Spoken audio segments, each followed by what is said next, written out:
Oke, selamat pagi adik-adik.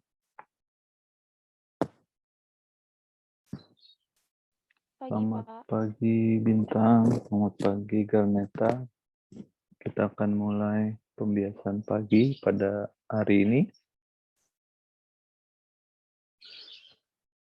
Sebelum kita mulai, saya minta Garneta boleh pimpin kita dalam doa.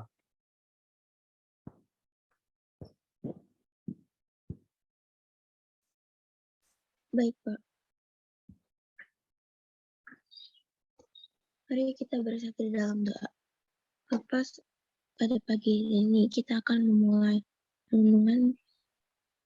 Berkati pada renungan ini agar kami dapat mendengarkan firman-Mu dengan baik.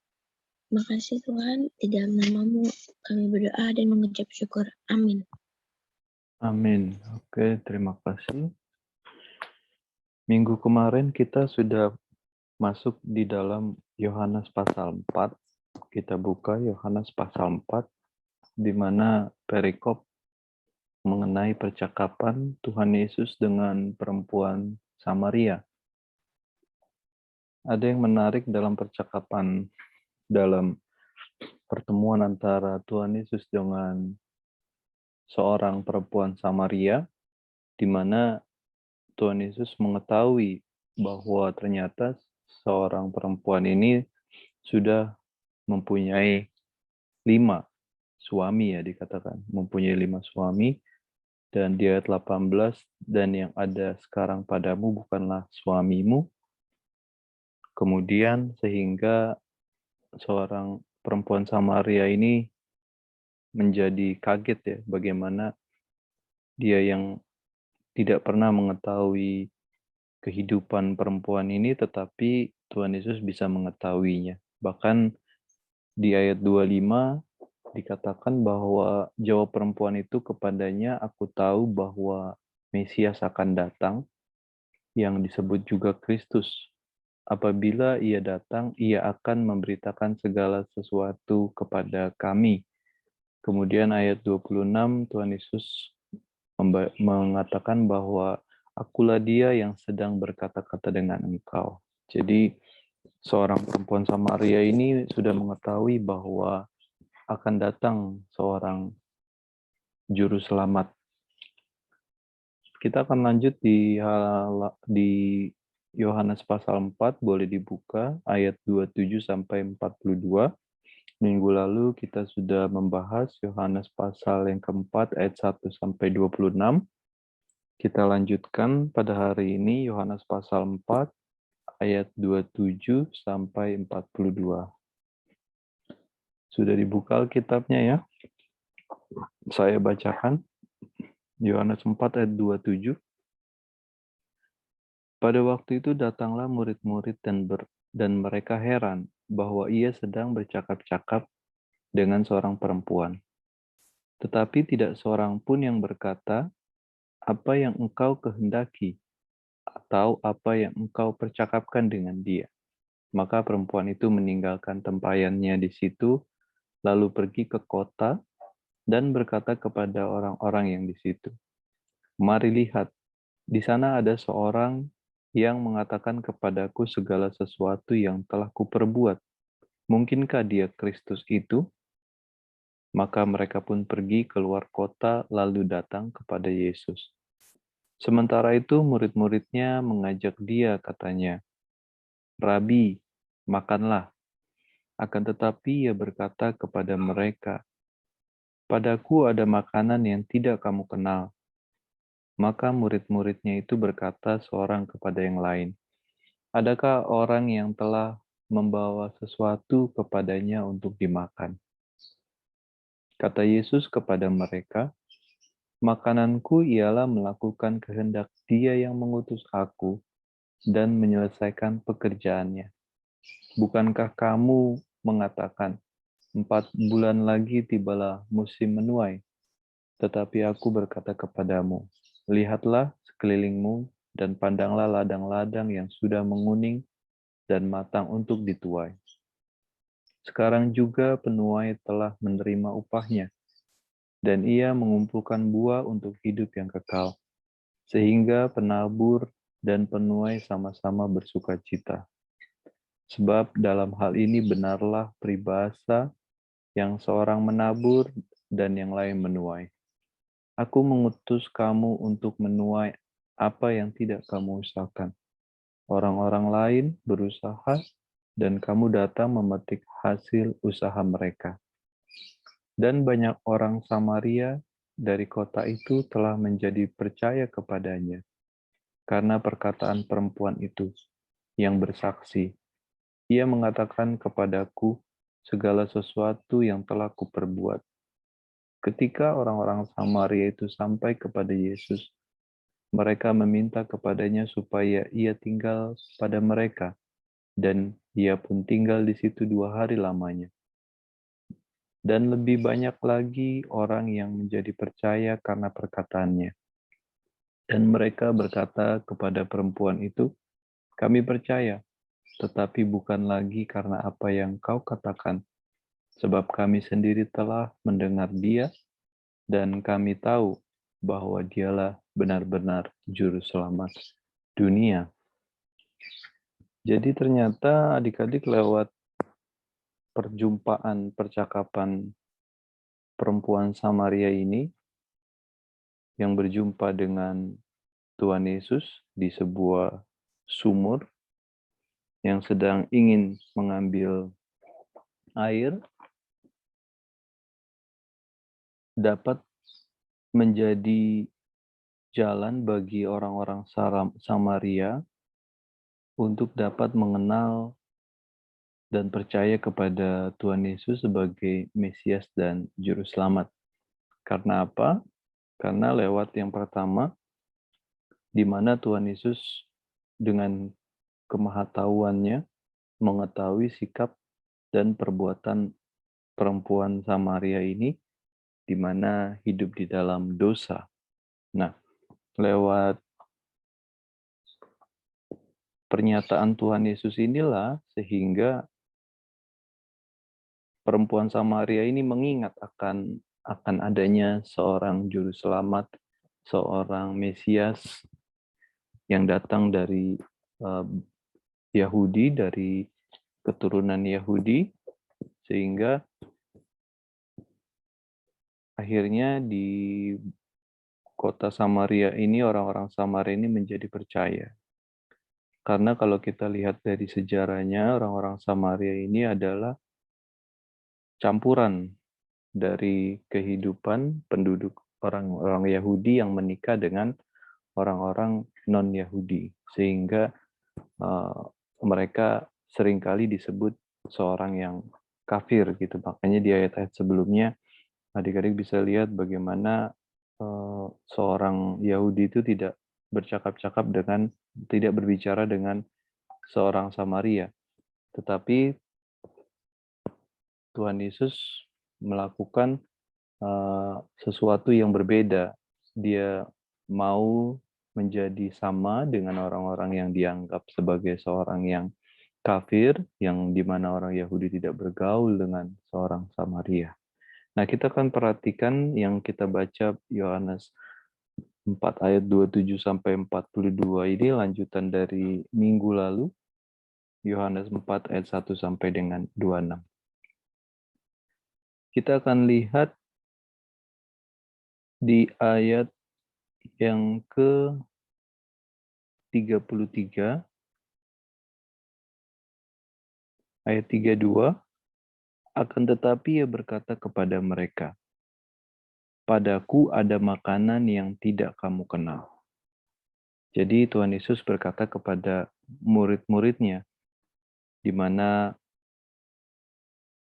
pada saat itu mereka akan makan, kemudian di ayat 33, maka murid-murid itu berkata seorang kepada yang lain, adakah orang yang telah membawakan sesuatu kepadanya untuk dimakan? Tapi ayat 34 boleh dibacakan oleh Bintang, silakan Bintang, ayat 34.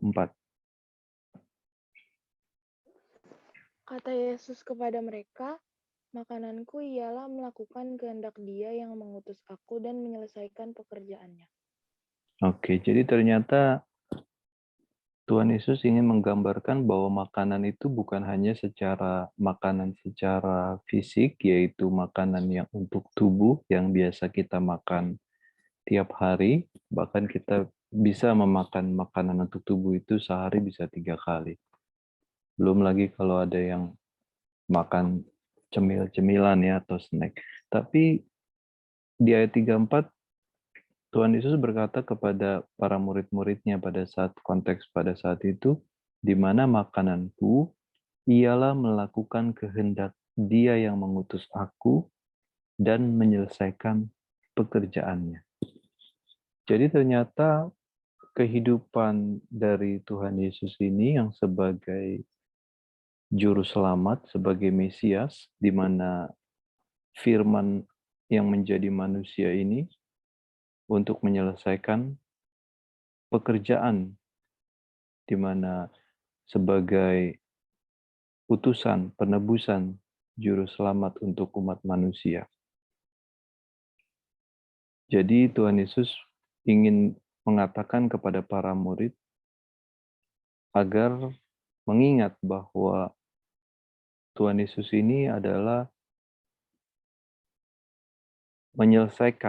dia adalah bagian untuk menyelesaikan pekerjaan Bapa di surga, yaitu dengan keselamatan lewat kematiannya di atas kayu salib, sehingga boleh memberikan jalan bagi keselamatan bagi seluruh umat manusia. Nah, di ayat 35, bukankah kamu mengatakan 4 bulan lagi tibalah musim menuai, tetapi aku berkata kepadamu, lihatlah sekelilingmu dan pandanglah ladang-ladang yang sudah menguning dan matang untuk dituai. Ini berbicara mengenai penuaian, bagaimana lewat pelayanan Tuhan Yesus ini memberikan dampak keselamatan bukan hanya pada saat 2000 tahun yang lalu pada masa Tuhan Yesus hidup, namun sampai pada saat ini di mana 2000 tahun yang sudah dilewati sampai pada tahun 2022 ini, Injil boleh diberitakan, boleh tersebar sampai ke seluruh bumi, sehingga orang-orang dapat mengenal Kristus Yesus sebagai Tuhan dan Juru Selamat. Nah, lewat percakapan antara Tuhan Yesus dengan perempuan Samaria ini, memberikan hasil yang sangat banyak ya, di ayat 39, banyak orang Samaria dari kota itu telah menjadi percaya kepadanya. Jadi orang-orang Samaria yang di mana orang-orang Yahudi yang dulunya perkawinan campur antara orang Yahudi dengan orang-orang non-Yahudi, atau disebutnya biasa dengan orang-orang kafir, karena orang Yahudi menganggap orang yang tidak mengenal Allah, Yahweh, Elohim itu adalah sebagai orang-orang kafir, dan di mana pada saat itu banyak orang-orang Yahudi yang menikah, yang kawin campur dengan orang-orang non-Yahudi. Nah, itulah yang ada di Samaria, keturunan-keturunan mereka. Namun dengan kejadian pertemuan antara Tuhan Yesus dengan perempuan ini, memberikan jalan bagi orang-orang Samaria boleh mengenal Tuhan Yesus. Bahkan banyak mereka menjadi percaya kepada Tuhan Yesus. Karena siapa? Ayat 39 dikatakan karena perkataan perempuan itu.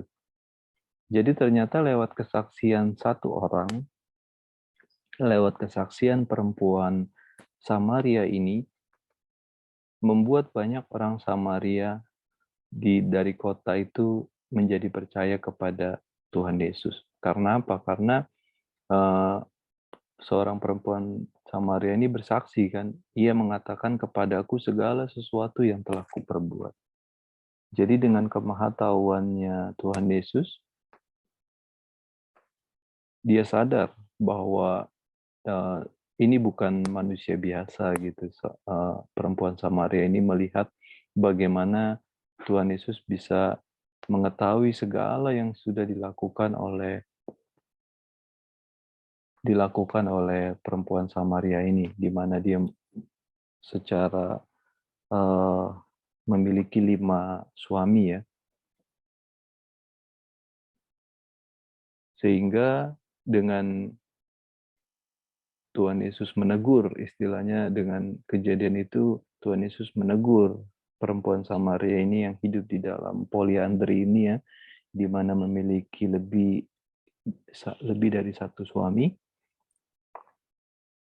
sehingga dia bertobat. Seorang perempuan Samaria ini bertobat, dia menyadari kesalahannya karena Tuhan Yesus menegur, mengatakan bahwa engkau sudah mempunyai 5 suami.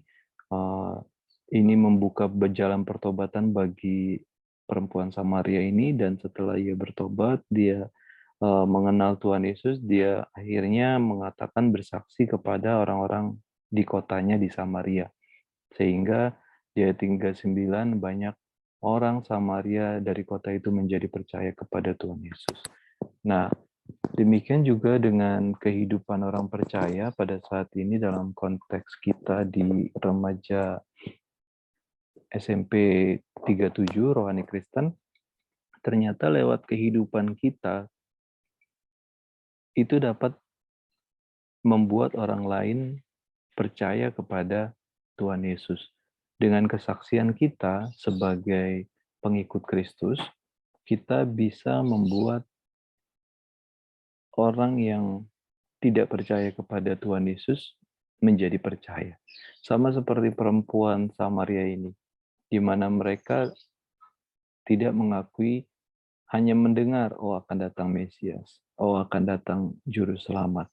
Tetapi dengan kesaksian dan lewat kehidupan dari perempuan Samaria ini yang akhirnya bertobat, menerima Tuhan Yesus, dan dia bersaksi kepada orang-orang di kotanya, orang-orang di kotanya menjadi percaya. Bahkan banyak orang di situ dikatakan di ayat 39, banyak orang Samaria dari kota itu telah menjadi percaya kepadanya.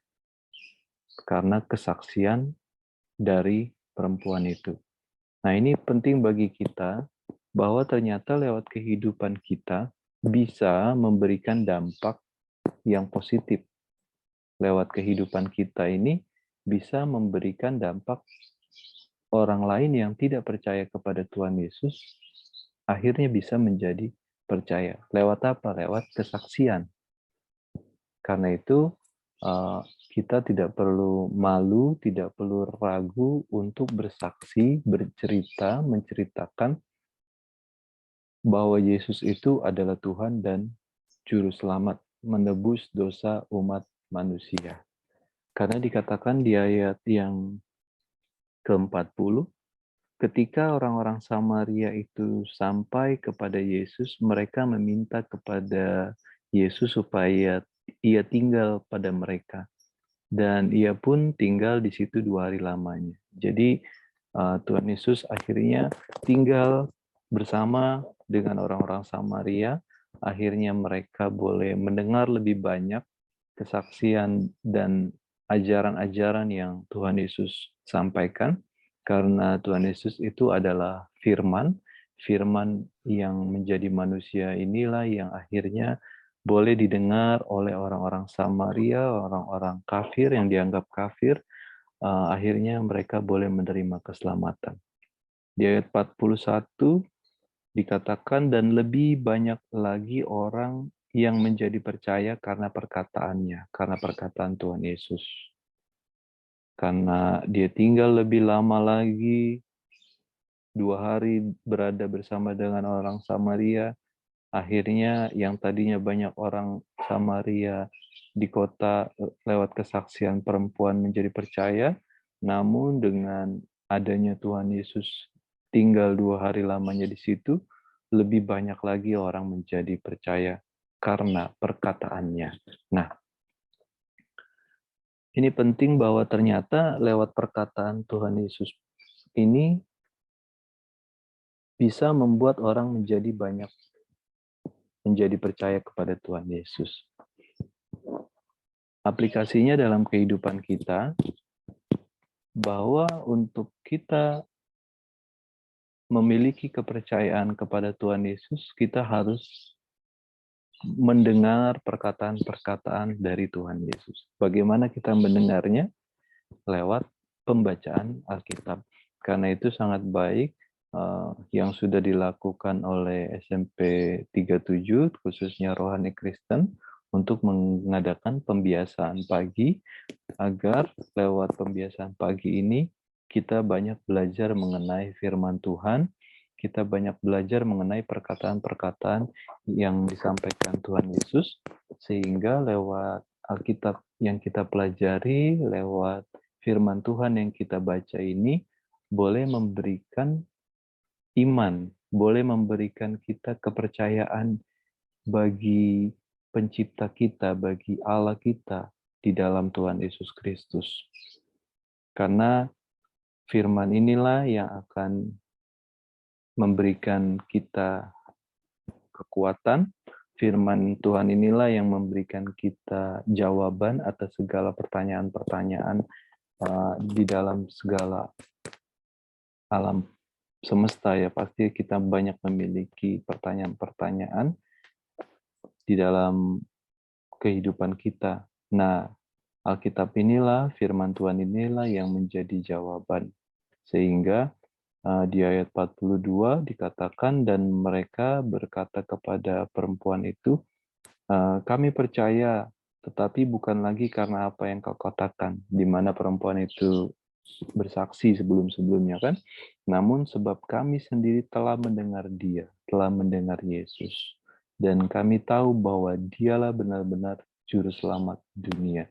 Jadi lewat kehadiran Tuhan Yesus ini, orang Samaria yang tadinya tidak mengenal Allah, yang tidak bertuhan, namun karena Tuhan Yesus hadir di tengah mereka, bahkan Tuhan Yesus bersama dengan mereka 2 hari lamanya, dikatakan di ayat 40, dan sehingga orang-orang Samaria lebih banyak lagi menjadi percaya, dan mereka akhirnya benar-benar percaya, benar-benar mengaku bahwa Tuhan Yesus adalah juru selamat dunia.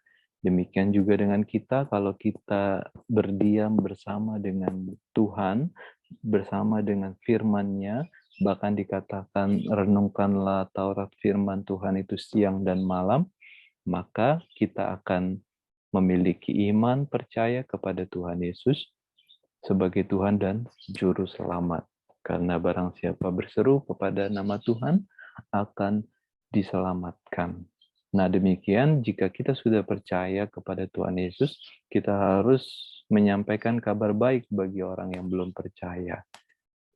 Bagaimana kita menyampaikan kabar baik itu? Bisa dengan kita bersaksi, sama seperti seorang perempuan Samaria ini bersaksi, menceritakan pengalamannya bersama dengan Tuhan.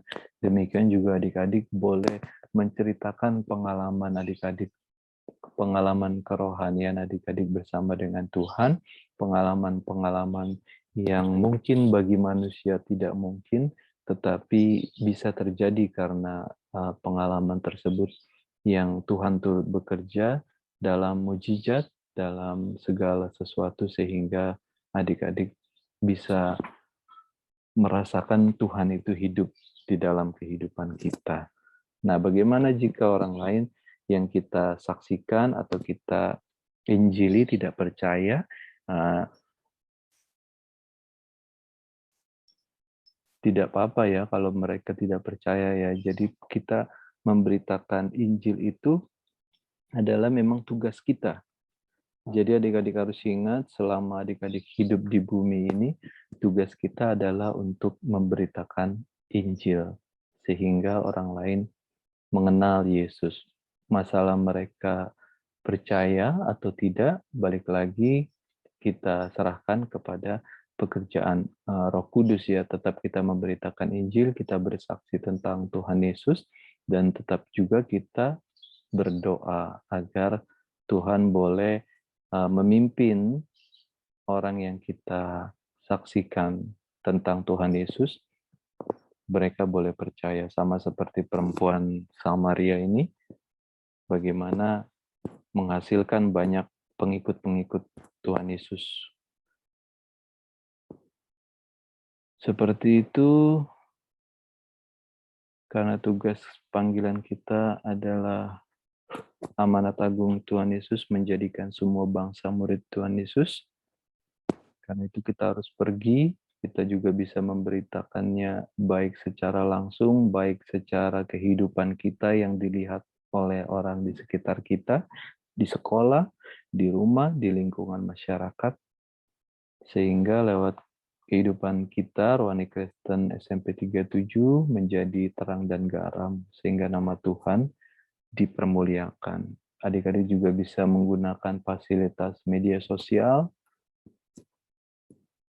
Media sosial adik-adik inilah yang bisa menjadi sarana penginjilan agar orang lain banyak mengenal Tuhan Yesus, dan adik-adik bisa bersaksi juga pengalaman adik-adik bagaimana mengalami pengalaman spiritual yang mengalami perjumpaan dengan Tuhan, baik secara firman Tuhan dan juga dalam kehidupan.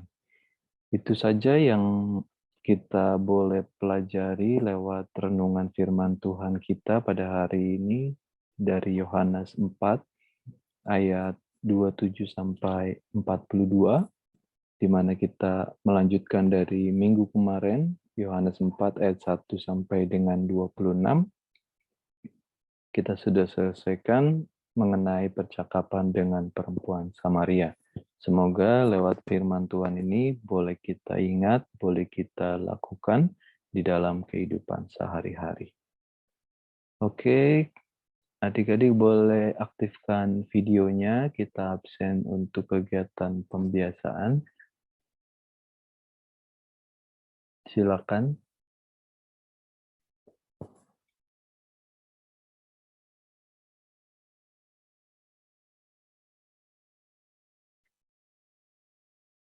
Oke, Betari sudah, yang lain? Joshua sudah. Kalau nggak pakai seragam boleh ya di wajahnya aja ditampilkan. Oke, Kenzo sudah. Yang lain ditunggu. Garneta, Bunga, Indira, Joseph, Rahel, Joy, Tasya, Darlin. Oke, sudah. Bintang sudah. Ya, kita foto ya. 1, 2, 3. 1, 2, 3. Oke. Renum boleh pimpin kita dalam doa penutup pembiasaan. Silakan Renum.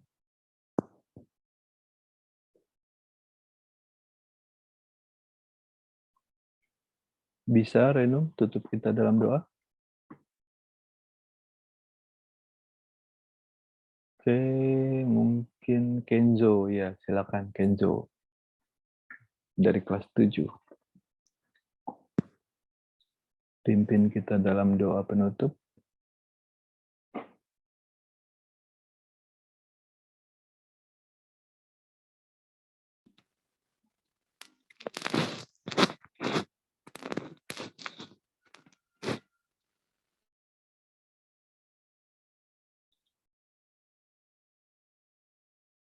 Oke, nampaknya tidak bisa. Kalau bisa Kenzo, suaranya terdengar? Oke, kalau begitu saya pimpin dalam doa ya. Kita bersatu dalam doa. Terima kasih Tuhan, kami mengucap syukur buat pagi yang indah yang Tuhan beri. Kami boleh belajar firman Tuhan, merenungkan Taurat Tuhan itu siang dan malam, biar boleh kami terus berharap, kami terus boleh berpegang kepada firman Tuhan. Kami telah belajar dari perempuan Samaria yang boleh mengalami perjumpaan dengan Tuhan. Karena itu kami pun rindu di masa remaja kami, di tengah kami sekolah di SMP 37, dengan lewat kegiatan Rohani Kristen ini dapat mengubahkan, memberikan iman kepercayaan yang teguh kami kepada Tuhan Yesus. Ya Roh Kudus, pimpin kami sepanjang hari ini dalam kegiatan proses belajar mengajar. Biarlah kami boleh mempelajari setiap hal-hal yang baru yang boleh kami ketahui, sehingga menjadi berkat, menjadi pengalaman bagi kehidupan kami mendatang, ya Tuhan. Berikan kepandaian, berikan kecerdasan, terlebih juga Tuhan berikan kesehatan untuk setiap anak-anak Tuhan, Rohani Kristen SMP 37. Mereka yang sedang mengalami sakit penyakit, kami berdoa, Tuhan tolong sembuhkan mereka, Tuhan jamah mereka. Berikan hikmat bagi setiap mereka untuk boleh menjaga kesehatannya, untuk menjaga pola makan, dan juga untuk tetap berolahraga, agar daya tahan tubuh mereka tetap sehat. Berikan mereka panjang umur Tuhan, berikan mereka juga kekuatan, damai sejahtera, sukacita dalam kehidupan ini, agar mereka tidak berputus asa dalam segala sesuatu, untuk mereka boleh berpengharapan kepada Engkau, Tuhan kami, Yesus Kristus, Tuhan dan Juru Selamat kami. Terima kasih ya Tuhan, biarlah mereka menjadi berkat dimanapun berada, agar nama Tuhan dipermuliakan, mereka menjadi saksi Kristus di tengah dunia ini, nama Tuhan dipermuliakan. Berkati juga kedua orang tua mereka dalam segala aktivitas pekerjaan sepanjang hari Minggu ini Tuhan. Tuhanlah yang memberikan berkat-berkat Tuhan bagi kedua orang tua mereka, agar segala pendidikan yang anak-anakmu ini boleh jalani, boleh Tuhan cukupi. Terima kasih Tuhan, kami akhiri kegiatan pembiasaan pagi. Di dalam nama Tuhan Yesus kami berdoa dan mengucap syukur. Amin. Oke, terima kasih adik-adik yang sudah bergabung untuk pembiasaan pagi kita hari ini. Tuhan Yesus memberkati. Terima kasih Pak Rudi. Terima kasih, Pak.